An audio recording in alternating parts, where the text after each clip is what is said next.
غیر قانونی طور پر یورپ داخل ہونے کی کوشش کرنے والے تارکین وطن کی کشتی بحیرہ روم میں ڈوب جانے سے سینکڑوں پاکستانی لقمہ اجل بن گئے ہیں۔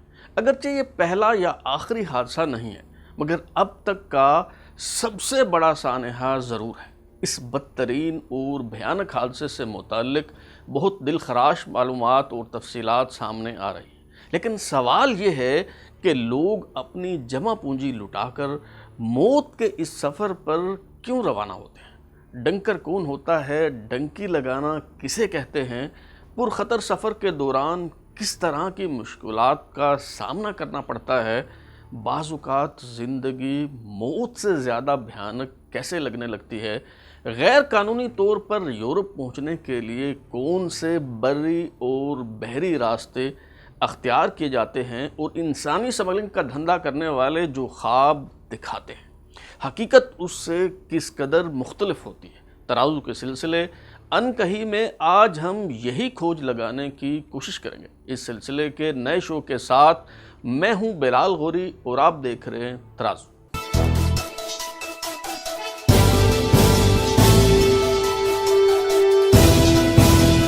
اگر امیر ہونا ہے تو ڈنکی لگاؤ، یورپ جاؤ، ورنہ یہیں مزدوری کرتے ہوئے مر جاؤ۔ اس طرح کے جملے آپ کو اکثر سننے کو ملتے ہوں۔ پنجاب کے ضلع منڈی بہاؤدین، گجرات، سیالکوٹ، حافظ آباد اور آس پاس کے دیگر علاقوں کے مکین ڈنکر یا ڈنکی کی اصطلاح سے بہت اچھی طرح سے واقف ہیں، کیونکہ یہاں کے زیادہ تر لوگ بیرون ملک مقیم ہیں۔ جو قانونی طور پر باہر نہیں جا سکتے، وہ دوسروں کی دیکھا دیکھی غیر قانونی طریقے سے یونان، اٹلی یا فرانس جانے کی کوشش کرتے ہیں۔ سب سے پہلے ہم یہ جاننے کی کوشش کرتے ہیں کہ ڈنکی لگا کر یورپ جانے کی کوشش کرنے والے مسافر کون سا روٹ اختیار کرتے ہیں۔ اس نیٹ ورک میں گھس کر معلومات حاصل کرنے کی کوشش کریں تو پتہ چلتا ہے کہ کچھ عرصہ قبل ایران، ترکی اور یونان کا روٹ استعمال ہوا کرتا تھا۔ مقامی ایجنٹ ڈنکی لگانے والوں کو کوئٹہ بھیجتے، تافتان بارڈر کے ذریعے ایران میں داخل ہونے کے بعد اگلی منزل ترکی ہوا کرتا تھا۔ استنبول سے یونان اور پھر من پسند یورپی ملک تک پہنچا جاتا تھا۔ یونان کی سیکیورٹی فورسز نے ان غیر قانونی تارکین وطن کی حوصلہ شکنی کرنے کے لیے نہایت سخت اقدامات شروع کیے۔ گرفتار کرنے کے بجائے موقع پر ہی گولی مار دی جاتی، نہایت خونخوار تربیت یافتہ کتے چھوڑ دیے جاتے۔ جب یہ راستہ انتہائی غیر محفوظ اور خطرناک ہو گیا تو ایک اور روٹ دریافت کیا گیا، اور وہ تھا ترکی پہنچنے کے بعد بلغاریہ سے اور پھر سربیا کے راستے بارڈر کراس کر کے ہنگری میں داخل ہونا۔ کچھ عرصہ بعد جرمنی نے فنڈز مہیا کیے تو ہنگری اور سربیا کے بارڈر پر خاردار باڑ لگا کر اس میں کرنٹ چھوڑ دیا گیا۔ یوں یہ راستہ بھی بند ہو گیا۔ انسانی سمگلنگ کے نیٹ ورک سے منسلک افراد کے مطابق اب ڈنکی لگانے کے لیے کوئی بھی زمینی راستہ قابل عمل نہیں رہا۔ آج کل جو روٹ استعمال ہو رہا ہے وہ ہے پاکستان سے دبئی، وہاں سے لیبیا، اور پھر وہاں تریپولی سے کسی چھوٹی کشتی یا جہاز کے ذریعے بحیرہ روم میں یونان سے ہوتے ہوئے اٹلی پہنچنا۔ یہ سفر آپ کی استطاعت کے مطابق نسبتاً آسان یا مشکل ترین ہو سکتا ہے۔ مثلا آپ کے پاس پیسے ہیں تو لیبیا کا وزٹ ویزا لے کر ہوائی جہاز کے ذریعے براہ راست پاکستان سے قانونی طور پر تریپولی جا سکتے ہیں اور وہاں سے ڈنکی لگا کر اٹلی پہنچنا ہوگا، ورنہ پاکستان سے دبئی اور پھر لیبیا کا روٹ اختیار کرنا پڑے گا۔ پاکستان سے بھی لوگ غیر قانونی طور پر لانچ کے ذریعے دبئی جاتے ہیں۔ اس سفر میں تارکین وطن کو ڈنکر بار بار فروخت کرتا ہے۔ دلچسپ بات یہ ہے کہ ایجنٹ یا ڈنکر کبھی بھی بذات خود آپ کے ساتھ سفر نہیں کرتا۔ اگر بائی روڈ سفر کرنا ہے تو وہ آپ کو گاڑی کا بندوبست کر کے دے دے گا، سمندری راستے سے جانا ہے تو وہ آپ کو کشتی میں بٹھا دے گا، پیدل سفر کرنا ہے تو وہ آپ کو بتا دے گا کہ ناک کی سیدھ میں چلتے جائیں، فائرنگ ہو تو بھاگتے رہیں، رکنا نہیں۔ اگر آپ بچ نکلے تو اگلے سنگ میل پر نیا ڈنکر آپ کو وصول کر لے گا۔ مارے گئے یا زخمی ہو گئے تو آپ کی لاش وہیں انجان راستوں پر گل سڑ جائے گی۔ پاکستان سے یورپ بھیجنے والے ایجنٹ تو سہانے مستقبل کے خواب دکھاتے اور بہت خوبصورت منظر کشی کرتے ہیں، مگر یہ موت کے سفر پر روانہ ہونے والی بات ہے۔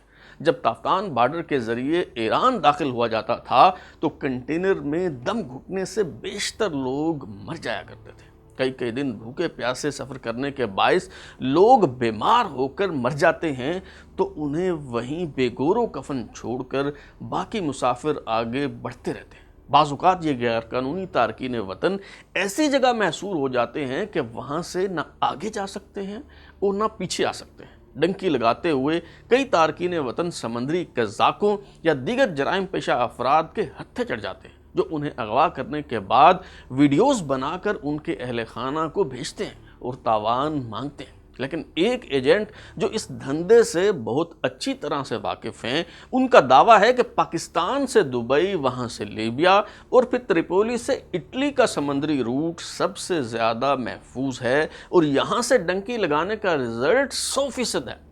سوال یہ ہے کہ اگر ایسا ہے تو پھر بحیرہ روم میں تارکین وطن کی کشتیاں کیوں لٹ جاتی ہیں؟ اس سال فروری، مارچ اور اب جون میں 3 حادثات پیش آ چکے ہیں۔ کوئٹہ کی ہزارہ برادری سے تعلق رکھنے والی شاہدہ رضا، جنہوں نے بیک وقت ہاکی اور فٹ بال میں پاکستان کی نمائندگی کی، غیر قانونی طور پر لیبیا سے اٹلی جانے کی کوشش کرنے پر مرنے والوں میں وہ بھی شامل تھی۔ دراصل سیکیورٹی اہلکاروں کی ملی بھگت کے بغیر ڈنکی نہیں لگائی جا سکتی۔ تریپولی سے اٹلی لے جانے والے ڈنکر کوسٹ گارڈز کو کشتی یا جہاز کے حساب سے رشوت دیتے ہیں، یعنی اس کشتی یا چھوٹے جہاز میں لوگوں کے بیٹھنے کی گنجائش جتنی زیادہ ہوگی اتنا ہی زیادہ کمیشن ادا کرنا پڑے گا۔ جب ان کوسٹ گارڈ سے معاملہ طے ہو جاتا ہے تو وہ زیادہ سے زیادہ لوگ بٹھانے کی لالچ کرتے ہیں، چونکہ انہوں نے ڈنکی لگانے والوں سے فی کس تقریباً $2000 لینے ہوتے ہیں۔ اس لیے جہاں 100 مسافر سما سکتے ہیں وہاں وہ 200 افراد کو بھیڑ بکریوں کی طرح ٹھونس دیتے ہیں۔ ان کشتیوں پر ڈنکر خود سفر نہیں کرتے، کسی خرابی کی صورت میں تکنیکی عملہ دستیاب نہیں ہوتا، سفر بہت طویل ہوتا ہے، کھانے پینے کا بندوبست مسافروں نے خود کرنا ہوتا ہے، راستے میں کئی لوگ دم گھٹنے یا بھوک اور پیاس سے مر جاتے ہیں۔ کشتی بے یار و مددگار آگے بڑھتی رہتی ہے۔ اگر کوئی فنی خرابی ہو جائے یا پھر سمندر میں طغیانی آ جائے تو وزن زیادہ ہونے کی وجہ سے کشتی ڈوب جاتی ہے۔ چند روز قبل یونان کی سمندری حدود میں ڈوب جانے والی ایک بڑی کشتی جس میں سینکڑوں پاکستانی مارے گئے، اس کے ساتھ بھی یہی کچھ ہوا۔ 9 جون کو جمعہ کے دن انہوں نے لیبیا سے اٹلی کی طرف سفر کا آغاز کیا۔ جہاں 200 سے 250 مسافروں کی گنجائش تھی، وہاں 600 سے 650 انسانوں کو ٹھونس دیا گیا۔ 2 راتیں اور 3 دن یہ لوگ بحیرہ روم میں سفر کرتے رہے۔ تیسرے دن دوپہر کے وقت وزن زیادہ ہونے کی وجہ سے کشتی کے انجن نے کام کرنا چھوڑ دیا۔ خاصی تگ و دو کے بعد انجن کو ٹھیک کیا گیا، لیکن یہ مکمل طور پر ٹھیک نہیں ہوا۔ کچھ دیر چلتا پھر بند ہو جاتا۔ چوتھا دن شروع ہو گیا۔ مسافروں کے پاس کھانے پینے کا سامان ختم ہو گیا۔ سمندر میں بوتلیں پھینک کر وہی پانی پینے کے لیے استعمال ہونے لگا۔ ایک کارگو جہاز قریب سے گزرا تو اس نے پانی کی بوتلیں دی۔ پیاس کا یہ عالم تھا کہ پانی کی کچھ بوتلیں سمندر میں جا گریں تو مسافروں نے انہیں پکڑنے کے لیے جان کی پرواہ کیے بغیر کھلے سمندر میں چھلانگ لگا دی۔ اس دوران 5واں دن شروع ہو گیا۔ 5 دن اور 5 راتیں بگا کی جنگ لڑتے رہنے کے بعد 6ٹی رات تقریباً 2 بجے تارکین وطن کی یہ کشتی ڈوب گئی اور یہ لوگ اپنے خوابوں اور ارمانوں سمیت غرقاب ہو گئے۔ آخری وقت میں کیا ہوا، یہ روداد سنتے ہیں ایک ایسے خوش قسمت پاکستانی مسافر سے جو زندہ بچ نکلنے میں کامیاب رہا۔ باقی حادثہ میں آیا اتوں 300 کی شپ سے 650-700 بندہ نہ پا کے شپ کڈی۔ یہ پہلے دن موسم تقریباً 10 تو 15 فٹ چل رہی ہے، صحیح چلتی رہی ہے شپ، وزن ٹھیک سی، سیدھا مڑ چلتی رہی ہے۔ اگوں دن چڑھیا صحیح چلتی رہی، کوئی تیسرا دن چل گئے، چڑھیا تو ساڈا دنے آ کے نا انجن خراب ہو گیا۔ وہ اومی کو 10-15 منٹاں چ ٹھیک کر لیا، چلا لیا، چل گئی، جری کو چلے بند، جری کو چلے پھر بند۔ وہ پہلے گیئر ہی چلتی رہی ہے، دوسرا گیئر چکتی رہی سی، خراب ہو گئی سی۔ پھر کچھ وہ دن چلتی رہی، اگو رات نو پھر خراب ہو گئی، رات نو صحیح کیتی ہے۔ اگو جو چوتھا دن چڑھیا وہ بھول گیا سی راہ، ਚੌਥੇ ਦਿਨ ਨੂੰ ਅਸਾਂ ਆਖਿਆ ਵੀ ਤੂੰ ਰਾਹ ਭੁੱਲ ਗਿਆ, ਵਾਇਰਲੈਸ ਕਰ, ਇੱਥੇ ਲਗੇ ਫਿਰਦੇ ਨੇ ਕਾਰਗੋ, ਕਿਸੇ ਤੋਂ ਹੈਲਪ ਮੰਗ ਲੈ। ਨਾ ਉਹਨਾਂ ਸਾਨੂੰ ਪਾਣੀ ਦਿੱਤੀ ਨਾ ਰੋਟੀ, ਅਸੀਂ ਭੁੱਖੇ ਰਹੇ, ਮਿਸਰੀ ਹੀ ਖਾਦਾ ਜੋ ਕੁਛ ਸੀ। ਲੜ ਭੇੜ ਕੇ ਥੱਲੇ ਜਿਹੜੇ ਸਨ ਨਾ ਬੰਦੇ ਅੰਦਰਾਂ ਚ, ਉਹਨਾਂ ਨੂੰ ਕੱਢ ਕੇ ਉੱਤੇ ਆਂਦਾ, ਥੱਲੇ 2 ਬੰਦੇ ਪਹਿਲਾਂ ਹੀ ਫੌਤ ਹੋ ਗਏ ਸਨ। ਗਰਮੀ ਤੂੰ ਹੱਬਸ ਕੇ ਪਾਣੀ ਥੱਲੇ ਵੀ ਸਾਨੂੰ ਨਹੀਂ ਸਨ ਦਿੰਦੇ, ਉੱਤੇ ਵੀ ਨਹੀਂ ਸਨ ਦਿੰਦੇ। ਅਸਾਂ ਬੋਤਲਾਂ ਵੱਢ ਕੇ ਮੋਰੇ ਕਰਕੇ ਤਸਮੇ ਲਾ ਕੇ ਅਪਰਾਂ ਦੀਆਂ ਰੱਸੀਆਂ ਨਾਲ ਸਮੁੰਦਰ ਦੀ ਬੋਤਲਾਂ ਡਬੋ ਕੇ ਸਾਰੀ ਦੁਨੀਆ ਨੂੰ ਪਾਣੀ ਪਿਆਉਂਦੇ ਰਹੇ। ਉਸ ਤੋਂ ਬਾਅਦ ਮੌਸਮ ਖਰਾਬ ਹੋਇਆ, ਚੱਲਣ ਲੱਗ ਪਿਆ, ਫਿਰ ਚੱਲਦਾ ਰਿਹਾ। ਉਹਨਾਂ ਜਾਣਾ 5 ਕਿੱਲੇ ਸਵੇਰੇ ਇੰਜ ਲਗਾ ਜਾਣਾ ਚੌਥੇ ਦਿਨ, ਤੇ 5 ਕਿੱਲੇ ਇੰਜ, 5 ਕਿੱਲੇ ਇੰਜ, 5 ਕਿੱਲੇ ਇੰਜ। ਹੁਣ ਵਾਇਰਲੈਸ ਕੀਤੀ, ਹੁਣ ਕੀਤੀ, ਉਹ ਘੰਟੇ ਨੂੰ ਆ ਰਹੇ ਨੇ, ਅੱਧੇ ਨੂੰ ਆ ਰਹੇ ਨੇ, ਕੋਈ ਨਹੀਂ ਸਨ। ਚੌਥਾ ਦਿਨ ਵੀ ਲੰਘ ਗਿਆ। 5ਵਾਂ ਦਿਨ ਚੜਿਆ, ਸਾਨੂੰ ਟਕਰਿਆ ਇੱਕ ਰਿਸੀਵਰ ਵੱਡਾ ਨਾ ਚੰਗਾ ਰੱਤੇ ਰੰਗ ਦਾ ਜਹਾਜ਼ ਵੀ ਟਕਰਿਆ, ਉਹਨੇ ਸਾਨੂੰ ਪਾਣੀ ਦਿੱਤਾ, ਹੈਲਪ ਕੀਤੀ ਹੈ।